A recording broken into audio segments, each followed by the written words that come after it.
Last chapter में हमने pH के बारे में कुछ बात किया था। हमने देखा था अगर मेरा जो पीएच है दैट इज 7 है तो मैं न्यूट्रल सब्सटेंस हूं, मैं न्यूट्रल हो जाऊंगा।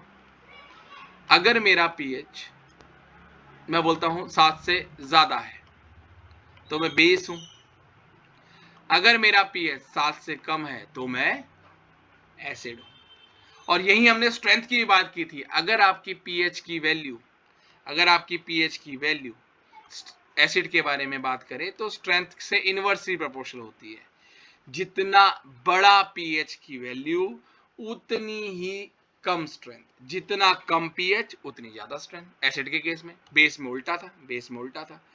जितना ज्यादा पीएच का वैल्यू उतनी ही ज्यादा स्ट्रेंथ। इसका एक छोटा सा अगर मैं बनाऊं, मतलब अगर मैं न्यूट्रल में खड़ा हूं बेटा, अगर मैं इस तरफ जाऊंगा मतलब 8 9 से लेकर 14 तक जाऊंगा तो जितना बाहर जाऊंगा तो जो लास्ट वाला होगा, देखो यहां देखो पीएच वैल्यू क्या है 14, तो जितनी ज्यादा 14 सबसे बड़ा है। 8 और 14 में कौन सा जो बेस होगा वो कौन सा स्ट्रांग होगा, ये वाला स्ट्रांग होगा, इसकी स्ट्रेंथ ज्यादा होगी। ऐसे इधर जाऊंगा तो इधर स्ट्रेंथ बढ़ती है। अगर 1 वाले को देखूं और यहाँ पर 3 वाले को देखूं तो भैया बड़ी वैल्यू किसकी है, इसकी पीएच की वैल्यू ज्यादा है, इसकी 3 है, इसकी 1 है। तो ज्यादा खतरनाक कौन है, ये है, क्योंकि जिसकी जितनी कम पीएच वैल्यू वो उतना ही ज्यादा खतरनाक। ये हमने पढ़ा था पिछली कहानी में, पिछली स्टोरीज में हमने देखा। तो अब देखते हैं भैया इस पीएच का इंपॉर्टेंस क्या है। देखो सबसे पहले पीएच का इस्तेमाल कहाँ कहाँ होता है। सबसे पहले कुछ प्लांट्स हैं, एनिमल्स हैं जो जिंदा रहने के लिए, सर्वाइवल मतलब होता है अपनी पूरी लाइफ को गुजारने के लिए, जिंदा रहने के लिए पीएच का इस्तेमाल करते हैं।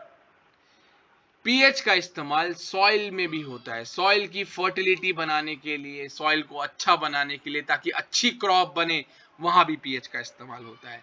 पीएच का इस्तेमाल हमारे डाइजेस्टिव सिस्टम में होता है। पीएच की वजह से हमारे दांत खराब होते हैं। कई जानवर ऐसे हैं जो अपने सेल्फ डिफेंस, अपने बचाव के लिए पीएच का इस्तेमाल करते हैं। अपने केमिकल्स होते हैं उनकी बॉडी में जो उनको बचा के चलते हैं, अपने जो उनके प्रीडेटर्स होते हैं जो उनको मारने आते हैं, तो इन्हीं का इस्तेमाल करके वो बचते हैं। एक एक करके समझते हैं कैसे। देखो सर्वाइवल में कैसे करते हैं। हम जो जितने भी लोग हैं, अगर हमारा जो पीएच वैल्यू है वो अगर नॉर्मल चल रहा है तो हमारी जिंदगी बहुत अच्छी चलेगी। अगर कम हुआ तब भी खतरा है, ज्यादा हुआ तब भी खतरा है। हमारी बॉडी जो नॉर्मल, हमारी बॉडी में हमें पता है ब्लड है, और ब्लड का भी एक पीएच वैल्यू है। हमारे ब्लड की एक पीएच की वैल्यू है जो कि 7 से लेकर 7.4 तक बढ़िया रहती है, कोई दिक्कत नहीं रहती। हाँ, कोई भी जिंदा इंसान है अगर वो बॉडी उसकी अच्छी है तो मतलब उसकी बॉडी का जो पीएच होना चाहिए वो कहां से कहां तक होना चाहिए, 7 से लेकर 7.8 होगा, तो मतलब वो एक हेल्थी इंसान है। कम होगा या ज्यादा होगा तो मतलब उसको बीमारियां लगने के चांसेस बढ़ जाते हैं।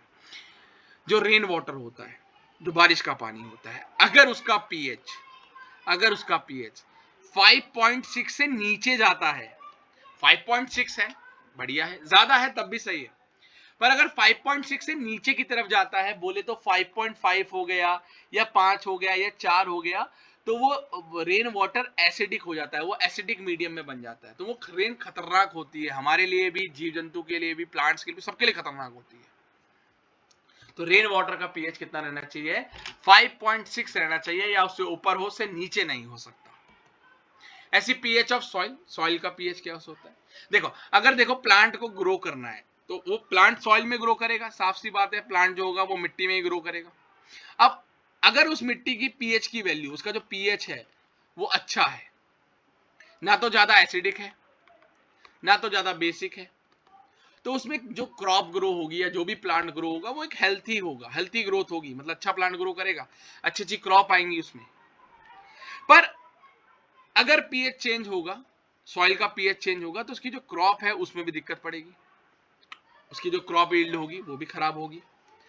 तो अगर अगर अगर अगर मान लो पीएच जो है दो तरीके से चेंज होता है। मान लो यहाँ पर एसिड रेन हो रही है, जो सॉइल है उसमें एसिड रेन होती है, एसिड की बारिश होती है, या जो फार्मर है वो ज्यादा फर्टिलाइजर का इस्तेमाल करता है, तो उससे होगा क्या, उससे ये हो जाएगा कि जो सॉइल है बेटा, उसका जो पीएच वैल्यू है वो बहुत ज्यादा बढ़ गया। अब वो एसिडिक बन चुकी है, वो क्या बन गई है, एसिडिक बन गई है। तो इसके इफेक्ट को कम करने के लिए क्या करना पड़ेगा, देखो सिंपल, वहीं पे रिएक्शन आ गई है मेरे पास, एसिड ज्यादा हो गया है आपके पास, क्या डालना पड़ेगा बेटा, बेस डालना पड़ेगा। क्या डालना पड़ेगा, बेस डाल देंगे तो क्या हो जाएगा, इसका इफेक्ट कम हो जाएगा। कौन सी रिएक्शन, न्यूट्रलाइजेशन रिएक्शन आ गई। देखो यहां पर कौन सी रिएक्शन है, न्यूट्रलाइजेशन रिएक्शन। कि एसिड ज्यादा हो गया था, एसिड रेन की वजह से या ज्यादा फर्टिलाइजर इस्तेमाल करने की वजह से बहुत ज्यादा हो गया था, जो मिट्टी थी वो एसिडिक बन गई। अब क्रॉप एसिडिक बिहेवियर में तो रह नहीं पाएगी, तो हम क्या करते हैं, हम उसके अंदर कैल्शियम ऑक्साइड को डाल देते हैं ताकि जो एसिड बिहेवियर है वो कम हो जाए, उसका पीएच वापस से बन जाए। पर अगर गलती से मान लो फॉर एग्जांपल यहाँ पर बुक में लिखा तो इतना है कि भैया आप कैल्शियम डाल दो, कैल्शियम ऑक्साइड डाल दो, उसका पीएच नॉर्मल हो जाएगा। मान लो बेस ज्यादा हो गया, तो हो सकता है मैंने जब डाला मैंने ध्यान नहीं दिया, अब बेसिक नेचर ज्यादा हो गया तो क्या किया जाए, कुछ नहीं करना है बेटा, सिंपल आपको मैन्योर्स ऐड कर देने हैं। एसिड ज्यादा हो रहा है तो बेस डालना पड़ेगा, क्या डालेंगे, कैल्शियम ऑक्साइड, कैल्शियम ऑक्साइड डालेंगे। पर अगर बेस ज्यादा हो गया तो क्या डाल दो भैया, मैन्योर्स ऐड कर दो, खाद ऐड कर दो, आपका काम हो जाएगा। अब हमारे डाइजेस्टिव सिस्टम में आप पढ़ते हो, लाइव प्रोसेस के अंदर भी हम पढ़ रहे हैं, इसके अंदर पढ़ते हैं, तो हमारे डाइजेस्टिव सिस्टम में पीएच किस तरीके से काम करता है बेटा, हमारे को पता है कि हमारे स्टमक के अंदर एक एसिड प्रेजेंट है जो कि क्या है, HCl है, हाइड्रोक्लोरिक एसिड है, जो कि बैक्टीरिया को मारता है। जो आपके खाने में बैक्टीरिया होते हैं, कीड़े मकोड़े होते हैं, उनको मार देता है, बैक्टीरिया को खत्म कर देता है। पर अगर ये एसिड ज्यादा रिलीज हो जाए तो इससे क्या होता है, एसिडिटी हो जाती है, या चेस्ट में इरिटेशन होती है, स्टमक में जलन होती है। तो फिर से मतलब अभी एसिड भर गया तो क्या लाना पड़ेगा, एक बेस को लेके आएंगे। अब वो बेस क्या आप यूज करेंगे जिससे क्या होगा, एसिड का प्रभाव कम हो जाएगा। तो क्या करते हैं बेटा, हम यहाँ पर यूज करते हैं मैग्नीशियम हाइड्रोक्साइड। क्या इस्तेमाल करते हैं, मैग्नीशियम हाइड्रोक्साइड का आप इस्तेमाल करते हैं, या इसी को ही मिल्क ऑफ मैग्नीशिया भी बोलता है। ठीक है, इनो जो आप पीते हैं, आपने देखा होगा कई लोग इनो पीते हैं, गैसोफास्ट पीते हैं, तो वो क्या है, उसमें बेसिकली मेन इंसान का है, मेन कंपोनेंट क्या है, मैग्नीशियम हाइड्रोक्साइड है या मिल्क ऑफ मैग्नीशिया है, जो क्या करता है, एसिडिटी को कम करता है। मतलब वो एसिडिटी को कम करता है, उसे हम वो क्या बोलते हैं, एंटा एसिड। एंटा एसिड का मतलब जो एसिड का बिहेवियर, एसिड के इफेक्ट को न्यूट्रलाइज कर दे, एसिड के प्रभाव को कम कर दे, that is your neutralisation reaction. हो गई यहाँ पर। ऐसे हमारे दांतों की बात करते हैं बेटा। दांतों में कैसे, आपको पता है आपके दांत के ऊपर एक लेयर है, एक टूथ इनेमल का एक लेयर है, जो कि बना किसका हुआ है, बना हुआ है calcium hydroxyapatite, calcium hydroxyapatite, calcium hydroxyapatite, नाम थोड़ा सा अजीब सा है, कैल्शियम हाइड्रोक्सी एपिटेट।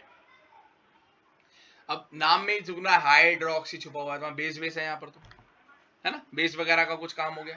हाइड्रोक्सी सुनते हैं मतलब ये क्या है भाई, बेस की एक लेयर है। अगर आपके मुंह का पीएच, अगर आपके मुंह के अंदर का पीएच 5.5 से कम हो जाता है, 5.5 से कम हो जाता है, तो आपके जो ये दांत की जो लेयर है ये खराब होनी शुरू हो जाती है, डिके मतलब सड़नी शुरू हो जाती है। अब ये दांत की लेयर सड़नी शुरू हो रही है, तो जो बैक्टीरिया आपके दांतों के आसपास जाएगा, जब खाना खाओगे उसमें जो बैक्टीरिया होंगे आपके पास जाएंगे, क्या करेंगे, जो आपके खाने के अंदर शुगर है या जो लेफ्ट ओवर फूड पार्टिकल्स हैं वो बचे हुए हैं आपके मुंह के अंदर है, तो ये क्या करेंगे, एसिड को प्रोड्यूस करेंगे। आपने खाना खाया, अब अगर गलती से मैंने खाना खाया, और तभी बोलते हैं ब्रश करना चाहिए खाने के बाद, और मेरे मुंह के अंदर बैक्टीरिया है, अब इनेमल की लेयर हट चुकी है, तो वो क्या करते हैं, धीरे धीरे आपके दांत में, जिसे आप बोलते हैं दांत में कीड़ा लग गया, तो कीड़ा नहीं है बेटा, एनेमल की लेयर हट गई है। अब वो बैक्टीरिया क्या कर रहा है, आपके दांत को प्रॉपरली डिके कर रहा है, वो एसिड की मात्रा को बढ़ाता जा रहा है, उससे क्या हो रहा है, दांत आपका खराब हो रहा है। तो इस तरीके से हम, मुझे दिख रहा है कि बेस था, एसिड आया, एसिड ने तो भैया तबाही मचा दी, तो मुझे क्या लाना पड़ेगा, मुझे क्या करना पड़ेगा, मुझे कहीं से बेस लाना पड़ेगा ताकि ये जो एसिड है इसका इफेक्ट क्या करूं, कम कर दूं। तो हम क्या करते हैं बेटा, टूथपेस्ट का इस्तेमाल करते हैं ताकि हमारे जो दांत हैं वो खराब ना हो। तो इससे क्या होता है, जो एसिड होता है उसका जो भी एक्सेसिव नेचर था, मतलब जो भी इफेक्ट था, वो क्या हो जाएगा, एकदम से कम हो जाएगा। होप करते हैं यहां तक आपको सारे समझ आए होंगे। देन लास्ट देख लेते हैं सेल्फ डिफेंस।